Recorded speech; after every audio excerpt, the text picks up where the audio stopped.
Allez, bonjour à toutes et à tous, très heureux de vous retrouver. Il semblerait que le climax soit passé sur les cryptos. Par là, j'entends le pic de gros niveaux de bêtises, à tel point qu'hier, on a fait une émission spéciale sur la psychologie. Ce matin, on va revenir un petit peu plus sur la partie technique globale, etc. Regardez ce qui, en termes de perspective de trading, peut être utilisé et utilisable. Bref, l'état des lieux, entre guillemets, de ce qui s'est passé hier, voir ce qu'il faudrait atteindre comme niveau aujourd'hui pour le confirmer. Même si de manière préalable ça semble plutôt pas trop mal parti, attention, hein, une journée c'est clôture qui nous intéresse, donc 2 heures du mat et pas tirer de conclusion hâtive avant, même si on va le regarder sur les UT de plus court terme, il y a des trucs assez intéressants ce matin. On commence par la dominance parce que très clairement ça va être le plus gros point d'interrogation pour moi dans les prochains jours, de savoir si la dominance va nous faire une structure vraiment atypique où on rejette le sommet précédent, ce qui ne fait pas partie donc, des structures classiques ici, surtout qu'on est passé de contexte à contexte sans faire de nouveaux plus bas derrière, ce qui normalement laisse à présager qu'on doit casser ce sommet de marché. Attention, hein, dominance, pas un marché à proprement parler, mais donc voilà, en théorie j'ai toujours tendance à penser que Bitcoin nous cache encore un peu son jeu. Ce qui m'invite donc à rester prudent. Voilà, c'est plus de dire que si j'avais un mouvement très franc de dominance avec cassure des niveaux ici, là je pense qu'à ce stade-là, on pourra sans grande peine présager du fait que le bottom a été fait et que on peut décemment y placer des stop-loss de moyen terme dessous. Donc ça veut dire reprendre du trading, et éventuellement même du trading sur marge à l'intérieur du range, et on pourra dire à ce moment-là que la deuxième borne a été faite avec une conviction assez difficilement remise en question. Bref, donc pour l'instant, attention à pas crier au loup trop vite. Voilà le message, c'est plus de dire que sur les lectures corrélées, et notamment celle de la dominance, le rebond des altes ce matin, ça fait du bien, mais on va regarder dans quelle mesure ces différents altes rebondissent, alors on ne pourra pas tout traiter non plus, et on regardera comment Bitcoin rebondit, et on mettra en place donc les différents niveaux que les deux doivent atteindre, et ce niveau donc de confirmation de la dominance qui marquera pour moi le fait que soit on aura fait ce rejet en double top, c'est une possibilité, même si ici je trouve que c'est pas la structure prédominante d'un point de vue technique. Voilà, donc d'un point de vue crypto total, c'est-à-dire on prend vraiment large spectre, je trouve que c'est encore modéré comme rebond, puisqu'il faudrait en soi arriver à atteindre le canal de tendance pour confirmer quoi que ce soit. D'un point de vue daily, à l'heure actuelle, on est en train de casser le plus haut d'hier, ce qui est exactement ce qu'il faut faire. Maintenant, qu'on se le dise, venir chercher ces niveaux, je m'en doutais depuis hier. La question est, est-ce qu'on va réussir ici à tenir de tels niveaux, ou est-ce qu'on va d'ores et déjà y trouver des prises de profit? Dans le second cas de figure, le problème c'est que dans ce cas-là, on va retomber. Il faut bien se rendre compte qu'ici, les structures de prix qu'on a sont de l'arrachage vendeur, c'est-à-dire overload, c'est de dire c'est au-dessus de la survente. Donc là, on a fait de l'arrachage baissier dans une tendance haussière sur des contextes acheteurs, et en plus de ça, donc tous les vendeurs ont fait des take profits il y a quelques jours. Donc cet ensemble, évidemment, ça va causer un rebond, ça c'est sûr. Mais la question, c'est quel type de rebond? Est-ce qu'on va rebondir avec cette Morningstar, c'est-à-dire un doji hier suite à une forte attaque baissière et un gros doji aujourd'hui, on récupère l'ensemble des niveaux de support? Ça semble être une probabilité. Maintenant, on le saura ce soir à 2 heures du matin. Et il va se passer pas mal de choses, et surtout, il va falloir donc gérer le risque de cette question. Est-ce que le marché va envoyer la validation dès aujourd'hui, ce qui montre tout simplement qu'il n'y a pas un brin de vendeur et que c'était vraiment que du fuck-up hier pour aller chercher, tenter éventuellement de déclencher des liquidations, ce qui n'est absolument pas produit, donc pas de liquidation hier, ou en tout cas très peu. Donc on voit bien un effet de levier modéré, ou en tout cas, bon, il y a de la spéculation dans ce marché, on va pas se mentir non plus, mais clairement elle est moins folle furieuse qu'elle n'a pu être, et donc en plus difficilement, et durement sanctionnée lors du premier drop qu'on avait eu. Donc d'un point de vue crypto total, même chose, attendre les confirmations ce soir. Si elles arrivent, elles sont donc de bon augure pour la suite. Si elles n'arrivaient pas, par contre, attention, je pense pas qu'on aille bien plus loin au sud. Mais par contre, n'imaginez pas qu'on peut pas faire ce genre de truc, venir vous titiller le cerveau pendant quelques jours et ne rebondir peut-être que la semaine prochaine ou à la fin du mois. Même si théoriquement on va le voir sur les graphiques hebdomadaires, ce serait plutôt bon signe de rebondir avant la fin de la semaine pour éviter des clôtures hebdomadaires très moches. Donc moi je pencherais plutôt d'un point de vue technique pour un rebond, mais On est mercredi, ça clôture dimanche. Donc, pourquoi on ne ferait pas juste un peu chier tout le monde à faire mercredi, jeudi, vendredi, samedi, dimanche? Voilà. Et en soi, c'est le même travail, sauf que on va vous rajouter 1 ou 2 jours de stress, histoire de quand même relancer un peu la machine, parce que des fois qu'il y en ait qui soient un peu trop leveragés, je pense qu'on peut venir nettoyer légèrement sous ce bottom. Donc faites attention, je vais être très franc ici, les éléments techniques qui pourraient amener à ce scénario-là sont imprévisibles. Voilà, en fait, ça dépend clairement de la structure de l'offre et de la demande et du market making. C'est-à-dire que si d'un coup, là, on a tout plein de gens qui se disent « Ouais, super, c'est gagné, j'achète et je mets un stop loss au bottom », ça va faire quoi? Ça va juste attirer le market maker pour aller dégommer ses stops. Donc, il y a un aspect ici d'imprévisibilité lié au comportement des acteurs de marché plutôt spéculatifs. Donc, attention à justement pas mettre en place ce type de stratégie très court-termiste qui servent à maximiser la prise de risque avec des stop-loss les plus courts possibles. Je pense que à l'heure actuelle, c'est pas une bonne idée. On va argumenter en ce sens. Je ne prépare pas ces émissions, donc je vais découvrir le marché en même temps que vous. Je fais mon analyse et je la décortique d'un point de vue pédagogique pour qu'il y ait quand même un peu d'éducatif là-dedans. Mais je vous jure que j'ai pas vu le marché. Voilà. Donc, je commencerai peut-être par Bitcoin derrière. Bon, lui est pas mal en avance sur ses collègues, dans le sens où effectivement, on a vu que la dominance faisait une forme de repli, mais on est venu chercher la résistance précédente, et Bitcoin nous sort le grand jeu. Là, dès maintenant, Bitcoin, il serait théoriquement en train de nous valider un signal, c'est détecté carrément par l'algo comme une borne de range, ce qui est assez rare, normalement l'algo il a vachement de mal à trouver les deuxièmes bornes de range. Bon là il la trouve, tellement le range était méga bear, et il le trouve comme un range acheteur. On se retourne donc à l'intérieur du contexte, et ça c'est très bon signe. Niveau du signal, c'est exit, ça veut dire on ferme les portes pour les vendeurs, vous avez plutôt intérêt à pas l'être. Donc attention, cette bougie n'est pas confirmée. Par contre, le signal, oui, le signal c'était hier. Donc, le fait que les vendeurs se barrent, bon, c'est pas une grande nouveauté. Enfin, disons que là, un mec qui est vendeur à découvert sur un support, je lui souhaite pas grand espoir de sa survie dans le trading. Mais le principe ici, c'est de comprendre qu'on a un bel échec en breakout hier. Ça tient pas sous les supports. On tente quand même d'y passer. Ça marche pas. Les vendeurs se barrent, encore heureux. Enfin, ils avaient plutôt intérêt à être déjà partis. Et donc, ce matin, le rebond technique. Donc, pour moi, sur Bitcoin, à confirmer ce soir, mais c'est solide. Donc là, on commence à avoir le premier élément dont on parlait tout à l'heure. Bitcoin me semble plus solide que le crypto total. Son rebond est plus marqué et les natures des signaux sont franchement meilleures que ce qu'on a vu sur l'indice référent. Voilà. Maintenant, on va regarder Ethereum, parce que bon, clairement pour moi, ça me semble être le référent altcoin. Ethereum, même chose. Par contre, ici, je vais noter plusieurs facteurs. Le premier, c'est qu'en termes de positionnement, Ethereum rebondit bien plus haut que Bitcoin, donc bien plus solide sur la tenue globale de la phase de baisse. Quand vous regardez ça par rapport à ça, ça fait mal. Voilà. Bitcoin, lui, il a réussi à glisser sous les niveaux de janvier. Ethereum, on en est encore extrêmement loin. Donc Ethereum, plus fort sur la structure de tenue de la baisse, mais par contre, ça ne garantit pas non plus un franc succès. Pardon. Et notamment, donc on le voit ici sur la structure de rebond, la nature des signaux ici sur Ethereum sont beaucoup moins bons. C'est-à-dire qu'Ethereum, le dernier signal en date, c'est un signal de survente qui s'est mis en place sur cette bougie. Ce qui veut donc dire qu'en soi, pour Ethereum, pour redonner un signal acheteur, il faut revenir clôturer le plus vite possible au-dessus de ce niveau. C'est-à-dire dire on déborde la survente dans un marché en forme d'excès, avec généralement des structures de type invalidante, c'est-à-dire par exemple ça, une Morningstar, une grosse bougie baissière qui clôture en bas, un doji et une bougie haussière.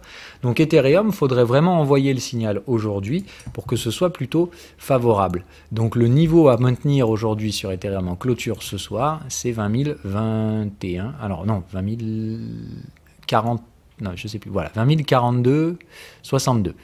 C'est un niveau qui a d'ores et déjà été testé ce matin et on va voir si on réussit à reclôturer au-dessus ce soir.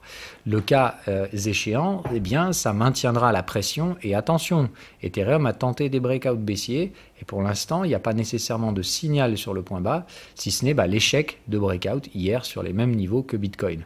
Donc attention, j'ai l'impression que les alts pour l'instant suivent Bitcoin et ça répond encore partiellement à la question qu'on se posait au début, est-ce que la dominance pourrait continuer de monter? Il me semble que c'est possible. C'est-à-dire, est-ce qu'on pourrait avoir un scénario Bitcoin ferme et altcoins qui hésitent et qui restent sur le support, malheureusement, je pense que c'est un scénario à ne pas du tout écarter d'un point de vue statistique. Donc, vous euphorisez pas trop ce matin par le rebond des différents altcoins, même si clairement, et qu'on se le dise, ça fait du bien, et certains coins ont rebondi d'ores et déjà avec des niveaux assez importants, la partie est loin d'être gagnée. On arrive d'ores et déjà sur la plupart des alts sur les premiers niveaux de résistance potentielle. Je pousse un petit peu pour voir par rapport aux autres. Atom, vous voyez que la situation, c'est à peu près la même. On n'est pas encore sur un rebond fulgurant, mais on a des patterns de take profit.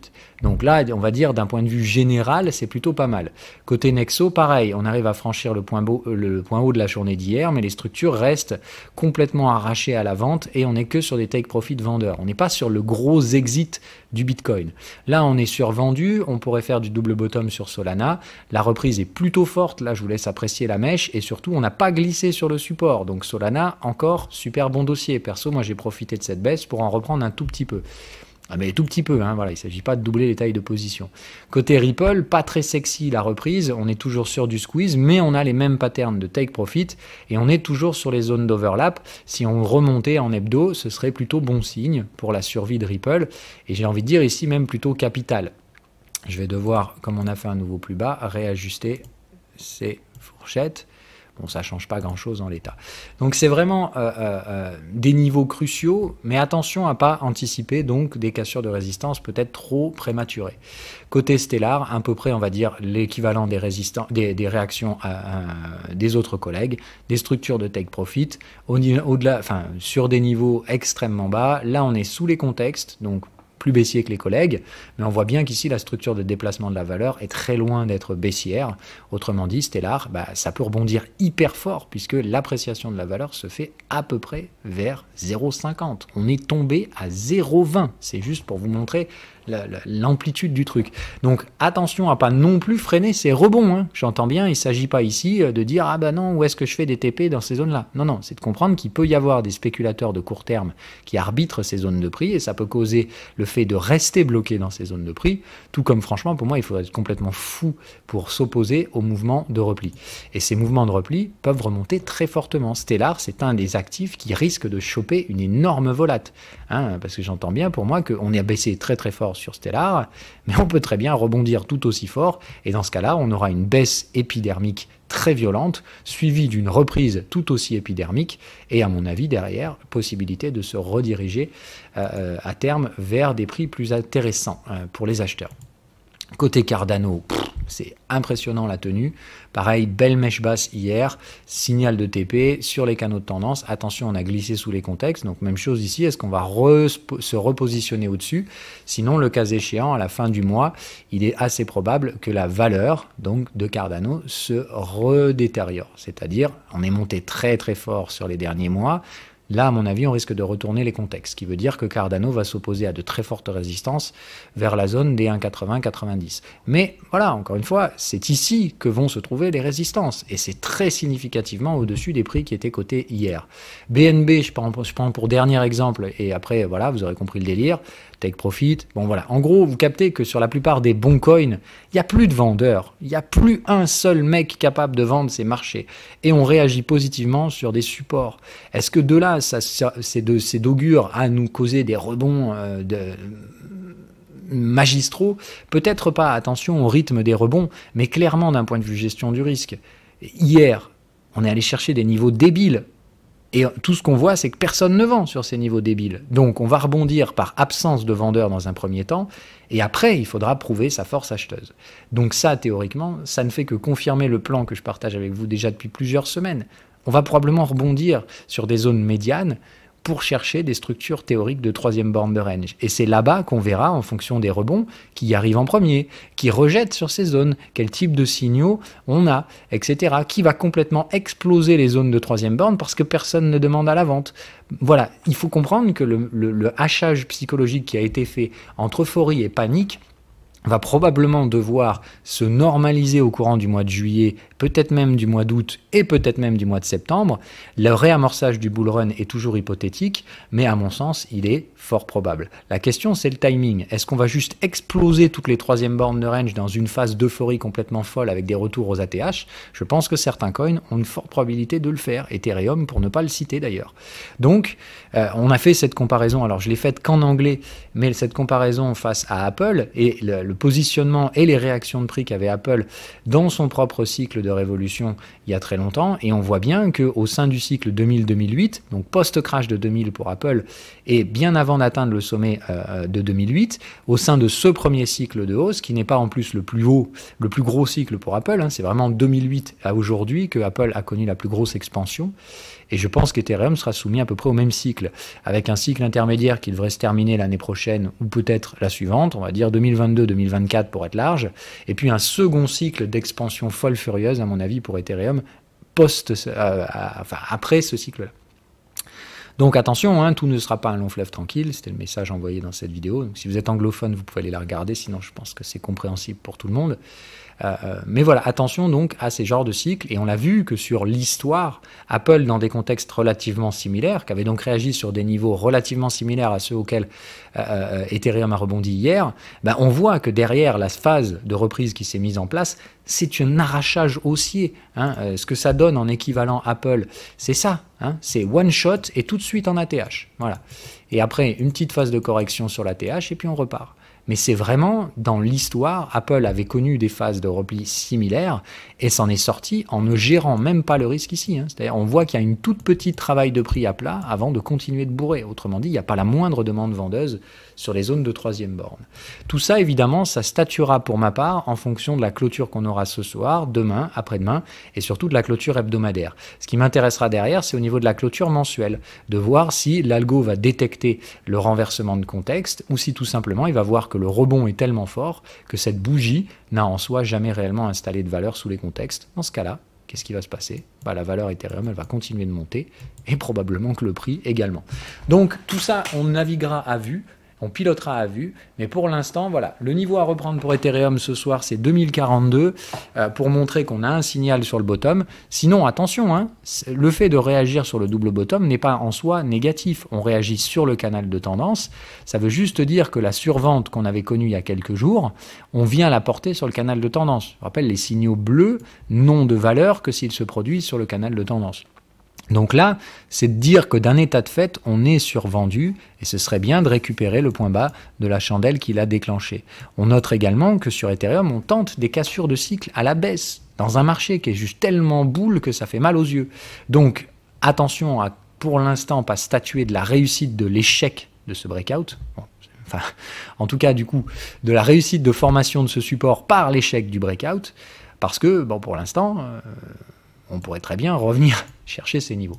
Donc Ethereum, la partie n'est pas gagnée, mais c'est hyper intéressant et je pense que c'est l'actif à regarder en ce moment, bien plus que Bitcoin. Je pense que le bottom sur Bitcoin, c'est fait. La question, c'est est-ce qu'Ethereum va vouloir se refaire une petite frayeur, ce qui pourrait nous catalyser une rechute de tous les alts et tirer la dominance vers des niveaux plus élevés que ceux qu'on a vus hier, ou alors tout simplement la partie est pliée, hein, la dominance va se retourner avec un double top, et dans ce cas-là on peut même envisager un retour jusque dans le bas de la structure pour terminer et maturer ce range. Voilà tout ce que j'ai à vous dire. Donc surveillez principalement Ethereum et les altcoins majeurs. Ils ont donné des signaux de TP, mais je vous rappelle que TP c'est aussi le type de signaux qui peuvent sans problème être débordés dans les jours qui suivent. Donc la partie n'est pas gagnée, restez attentifs, surtout sur les alts. Je pense que côté Bitcoin, la partie est plus ou moins pliée. Mais voilà, ne soyez pas non plus beaucoup trop rapide à forecaster tout ça. C'est de dire, il y a un scénario éventuel dans lequel Bitcoin juste reste à plat sur ces zones-là, comme je vous l'ai dit, avant de rebondir, je pense, avant la fin de la semaine. Mais ça peut laisser encore 1, 2, voire 3 jours de forte hésitation sur Bitcoin. Et ça pourrait se traduire par de fortes baisses éventuellement sur différents altcoins. Je parle ici d'un scénario très hypothétique, mais c'est surtout pour vous envoyer un message. Gardez ça à l'esprit. La possibilité de ces scénarios encore de mise sous tension des marchés crypto et principalement sur les alts n'est pas un scénario à écarter. Ça n'est pas mon scénario favori parce qu'on n'a déjà rien à foutre sur les zones sur lesquelles on est allé. On y est allé juste pour déclencher des mouvements psychologiques. Et plus de dire, bon, les gens se posaient des questions, autant aller tester les niveaux, comme ça on verra si ils craquent ou pas. Hier, évidemment, la tension psychologique était énorme et la question c'est, bon, ben, qui a tenu? Je pense que la plupart des gens ont tenu. Mais la pression que vous avez ressentie, c'est clairement hors norme et il va falloir à terme arriver à dépasser ces niveaux de stress pour différentes raisons. Et on l'a vu dans les émissions psychologiques, le problème c'est que les niveaux de stress très élevés ont des dommages sur votre fonction, sur vos fonctions cérébrales et pas simplement à court terme. Il est de comprendre que si vous résolvez ces situations stressantes par des actions, votre cerveau ne comprend simplement que quand on est stressé, il faut agir. Ce qui veut dire que les prochaines fois où le stress remonte, vous ferez toujours d'autres conneries parce que systématiquement votre cerveau retient que c'est comme ça qu'il faut fonctionner et c'est pas comme ça qu'il faut fonctionner en trading. Donc apprenez que quand vous êtes sous une situation stressante, la meilleure façon de résoudre ce stress, donc cette tension psychologique, c'est non pas par de l'action irrationnelle, parce qu'il faut agir, parce que je vais me faire liquider, je sais pas quoi, mais bien au contraire, prendre le temps de reprendre du recul par rapport à ces émotions, de les rationaliser par rapport à une analyse graphique, et si vous aviez fait ce travail, en soi, hier, vous n'auriez pas flippé du tout. Donc, essayez de prendre la leçon de ce qui s'est passé hier, essayez de progresser par rapport à ça. Faut pas vous flageller, et même si vous avez fait des conneries, en soi, une connerie, ça reste une connerie quand elle a été faite, mais il n'y a plus qu'une chose à faire derrière, c'est d'apprendre de cette bêtise pour ne pas la reproduire. Donc, je le rappelle encore une fois, pas d'autoflagellation, tout le monde fait des conneries quand on progresse dans le trading. Moi y compris, seulement ces conneries, je les ai faites à l'époque. Aujourd'hui, fort heureusement, j'ai progressé et je vous en souhaite tout autant. Voilà, donc prenez ce qu'il y a à apprendre. Je pense que normalement la plupart d'entre vous ont survécu hier parce que ça a été bien moins catastrophique que prévu. Mais l'erreur à pas commettre aujourd'hui, c'est de constituer le fait que ça y est, c'est plié. C'est probablement le cas vu la nature des signaux qu'on a, mais ça nécessite des clôtures ce soir. Allez, bye bye!